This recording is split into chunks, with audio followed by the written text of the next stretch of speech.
A paz do Senhor, amados, um bom dia a todos. Espero que esteja tudo bem com você e com a sua casa. Hoje é o dia 295 da nossa leitura anual. Fique conosco.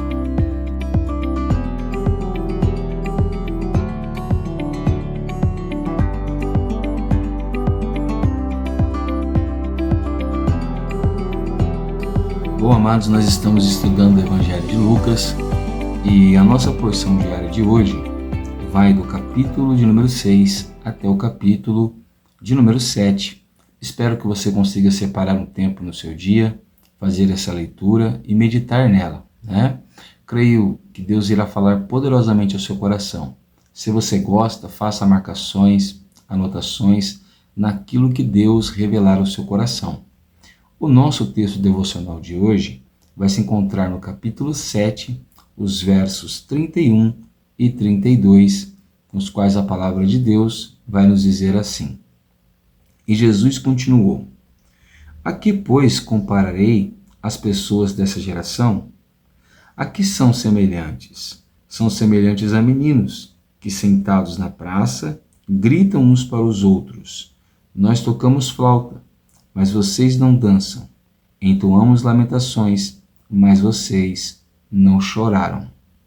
Bom, nós vamos ver aqui no Evangelho de Lucas, no capítulo de número 6, que Jesus ele vai demonstrar algumas coisas para os mestres da lei com respeito à lei de Moisés e a sua prática. Os discípulos eles vão comer, durante um sábado, algumas espigas, e aquilo vai gerar um motivo de murmuração e reclamação dos mestres da lei, porque os discípulos não guardavam a lei de Moisés. E num outro sábado, Jesus vai curar um homem que tinha uma mão ressequida, ou seja, uma mão enferma. E isso também vai gerar uma grande polêmica.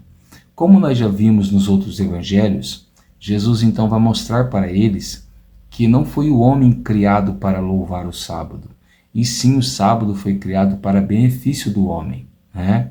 E Jesus com isso está mostrando para os mestres da lei que eles não entendiam as leis de Moisés e muito menos os seus propósitos, né?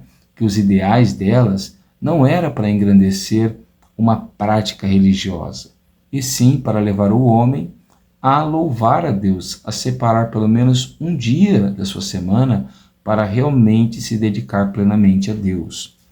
Olha que coisa interessante. Logo em seguida a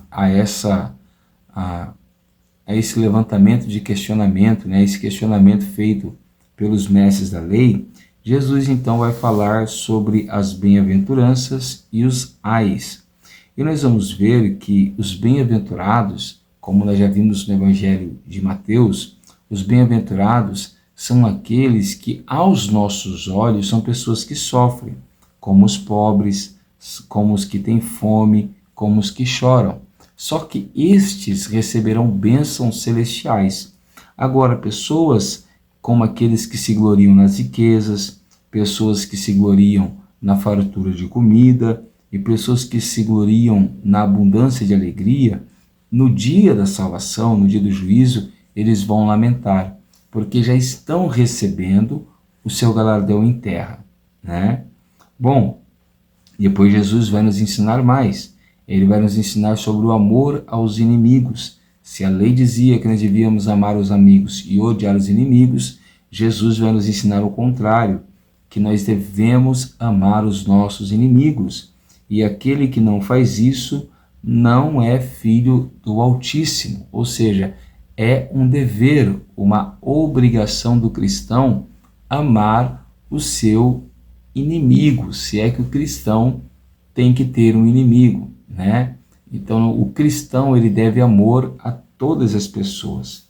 Depois Jesus vai nos ensinar sobre o hábito de julgar as pessoas. Ele diz: não julguem e vocês não serão julgados, não condenem e vocês não serão condenados, perdoem e serão perdoados. Nós estamos vendo aqui uma ação recíproca, né? O que você faz, você recebe. O que você planta, você colhe. Se você planta misericórdia, Se você planta bondade e se você planta perdão, é o que você vai colher. Mas se você planta intolerância, se você planta ódio e você planta mágoa, é o que você irá colher, certo? E então, Jesus vai dizer que antes de nós atacarmos o pecado do nosso irmão, antes de nós criticarmos, julgarmos o nosso irmão, nós deveríamos fazer uma autoavaliação e tratarmos primeiro dos nossos próprios pecados antes de falar daqueles cometidos pelos nossos irmãos. Depois Jesus então vai falar sobre uma árvore boa e uma árvore má. E essa árvore ela é reconhecida pelos frutos, ou seja, pelos resultados que ela entrega. Se os frutos forem bons, isso prova que essa árvore é boa, mas se os frutos forem maus, isso prova que essa árvore é má. E isso representa os resultados da vida de alguém. Se eu entrego resultados positivos da minha vida, se a minha vida resulta em obras boas, em obras de justiça, de misericórdia, de amor e de devoção, automaticamente eu sou uma árvore produtiva no reino de Deus. Mas se a minha vida está entregando maus resultados, como ódio, rancor, divisão, incredulidade e qualquer outro tipo de pecado, isso prova que eu sou uma má árvore, ou seja, uma má pessoa, uma pessoa não apropriada ao reino de Deus. E então depois Jesus vai falar que aquele que guarda e obedece esses mandamentos é semelhante a uma casa construída sobre a rocha, que não vai sofrer a queda nos dias das tempestades. Mas aquele que ouve essas palavras, não guarda e não as pratica, é semelhante a um homem que levantou a sua casa e colocou sobre areia. Quando as tempestades vierem, essa casa vai cair por terra. Agora, no capítulo 7, nós vamos ver aqui algumas coisas muito interessantes e que deveriam chamar a minha e a sua atenção. Logo no início, nós vamos ver aquela cura do centurião romano, que tinha um servo, e nós vamos ver que esse centurião romano tinha um servo ali em Cafarnaum que estava muito doente. E o que é interessante é que as pessoas da cidade admiravam aquele homem, porque ele havia aparentemente ajudado na construção de uma sinagoga, ele fazia caridades, ele fazia muitas esmolas. Então as pessoas consideravam aquele homem digno por causa das suas obras. E nós vamos ver que a dignidade não tem muito a ver com aquilo que você pratica, e sim com aquilo que você é, com aquilo que mostra o seu caráter.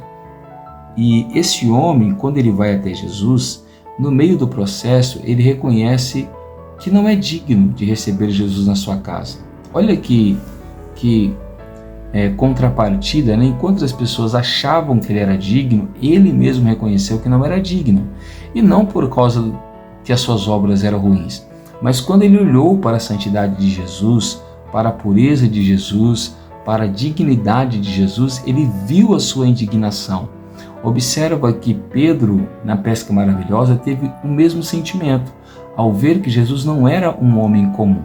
Então, amados, primeiro ponto muito importante, a verdadeira fé, a fé que agrada a Deus, é aquela fé que faz você enxergar quem Jesus é e quem nós somos. Quando nós fazemos isso, essa fé nos faz enxergar que Jesus é completamente digno de louvor, porque Ele é santo, Ele é puro, Ele é verdadeiro e Ele é fiel. Mas nós não somos assim. Nós somos pecadores, miseráveis e carentes da glória de Deus. Esse centurião conseguiu enxergar essa verdade. Outra coisa interessante, esse centurião reconheceu que Jesus era Senhor, que Ele tinha toda a autoridade, ao dizer para Jesus que ele, o centurião, dava ordens aos seus soldados e eles o obedeciam. E se Jesus desse uma ordem, a ordem de Jesus era mais autoritária do que a dele. E então Jesus ficou admirado com a fé deste homem. E naquele mesmo instante, Jesus libera uma palavra e o seu servo é curado. Glórias a Deus! Isso é o que Jesus espera de nós. Uma fé que saiba reconhecer quem nós somos, quem Jesus é e acreditar que apenas uma palavra liberada sobre a nossa vida pode efetuar grandes milagres. Bom, depois nós vamos ver a ressurreição do filho de uma viúva, né?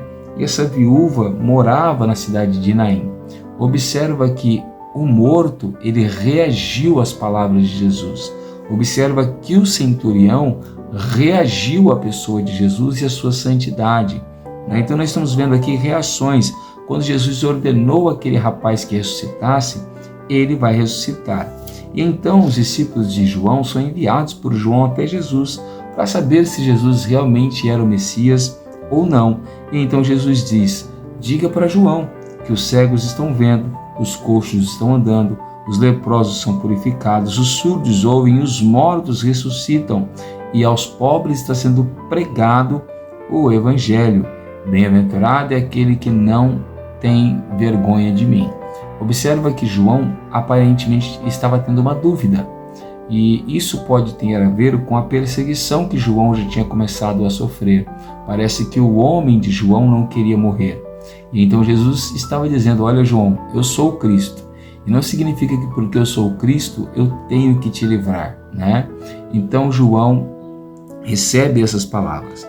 Logo depois Jesus vai dizer que João, ele era o Elias que os profetas haviam anunciado que antecederiam o Messias. E Jesus vai falar também que de todos os homens nascidos de mulher, João era o maior. Mas aquele que fosse o menor, ou seja, aquele que fosse o mais servo no reino de Deus, se tornaria maior do que João. Olha que coisa interessante. E Jesus aproveitou esse gancho por causa da crítica dos fariseus, dos mestres da lei, dos saduceus e dos escribas. Essa crítica era que João não era um profeta e que Jesus não era filho de Deus. E então Jesus vai soltar aquele texto do nosso devocional. E Jesus continuou, verso 31. Aqui, pois, compararei as pessoas dessa geração. Ele não falava de todas as pessoas, mas dos mestres da lei especificamente. Jesus diz assim: aqui são semelhantes a meninos que, sentados na praça, gritam uns para os outros: nós tocamos flauta, mas vocês não dançam. Entoamos lamentações, mas vocês não choram. Observa que o centurião reagiu à pessoa de Jesus, reconhecendo quem ele era e o poder que ele tinha.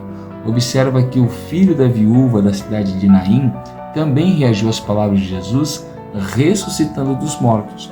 Mas essas pessoas, elas pareciam não ter reação ao que Jesus fazia. João veio pregando e batizando, e eles não se arrependeram. Jesus veio curando e libertando, e eles não creram. Observa que isso tem sido muito real dentro da igreja hoje. A igreja tem se tornado um corpo morto, porque não reage às ações de Deus no meio dela.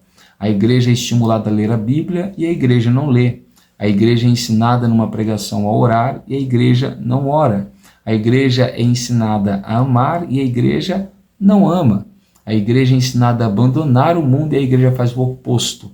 Ela gasta mais tempo com as coisas do mundo do que com as coisas de Deus. Devemos tomar um cuidado, porque a falta de reação às mensagens de Jesus pode mostrar que nós estamos mortos espiritualmente, pois aquele que está vivo reage. Quando você tem fome, você procura um alimento para comer. Quando você tem sede, você procura água para beber.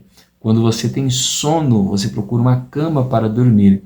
E todo aquele que precisa de Deus faz a vontade de Deus. E a vontade de Deus é que nós ouçamos a palavra dele, guardemos no coração e coloquemos em prática. Por último, nós vamos ver uma mulher que também vai reagir à pessoa de Jesus. Ao ver que Jesus está na casa onde ela morava, ela vai entrar com um vaso de alabastro cheio de perfume e ela vai fazer o quê? Ela vai chorar aos pés de Jesus, depois ela vai enxugar os pés de Jesus com os seus cabelos e, por último, ela vai beijar e ungir os pés de Jesus.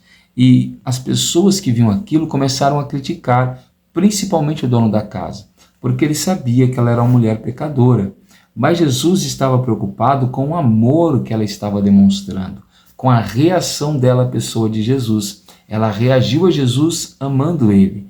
E então Jesus disse para Simão, para o dono da casa, né, que nós acreditamos que provavelmente foi Simão, que ele não demonstrou reação, não demonstrou amor. Isso provava que ele não tinha sido perdoado dos seus pecados. Mas aquela mulher fazendo aquilo demonstrava amor e demonstrava que os seus muitos pecados tinham sido perdoados. Eu quero terminar dizendo para você hoje, medite, analise. Será que nós temos reagido àquilo que nós temos aprendido? Quando Deus fala para nós orarmos mais, será que nós temos orado? Quando Deus fala para nós, medite mais na minha palavra, congregue mais, frequente mais a igreja, como nós temos reagido diante de todas essas situações? Que nós não venhamos ser como esses meninos, nos quais ouviam o som da flauta e não dançavam, nos quais ouviam o som das lamentações e não choravam. Se você ouvir o som dos cânticos, cante louvores. Se você ouvir a palavra, viva ela. E se você ouvir o som da oração, ore com aqueles que oram. Amém? Eu sou o pastor Tiago, da Igreja Pentecostal Poder da Palavra, e eu quero orar por você nessa manhã. Abra o seu coração, feche seus olhos e ore ao Senhor juntamente comigo. Senhor, nosso Deus e nosso Pai, nessa manhã nós queremos te louvar, te bendizer e te glorificar, porque tu és digno de louvor, tu és digno de honra e tu és digno de glória. Senhor, que nossos pecados sejam perdoados neste momento, que a nossa vida seja fortalecida pela tua mão nessa hora, que as enfermidades sejam curadas, que as portas sejam abertas e que a salvação seja derramada. Alcança a cada uma das nossas vidas, alcança a nossa casa, a nossa família, e que a tua poderosa mão esteja sobre nós, para que a tua bênção recaia abundantemente sobre as nossas vidas, não somente hoje, mas para todo sempre. Amém, Jesus. Se você estiver gostando desse trabalho, é simples, é humilde, mas é de coração. Deixa o like, compartilha com alguém que precisa ouvir essa mensagem. E se você ainda não estiver inscrito no canal, não perca tempo não, amado. Se inscreva e ative o sininho para você ser notificado todas as manhãs. Que Deus te abençoe, fique com Ele e tenha uma ótima segunda-feira.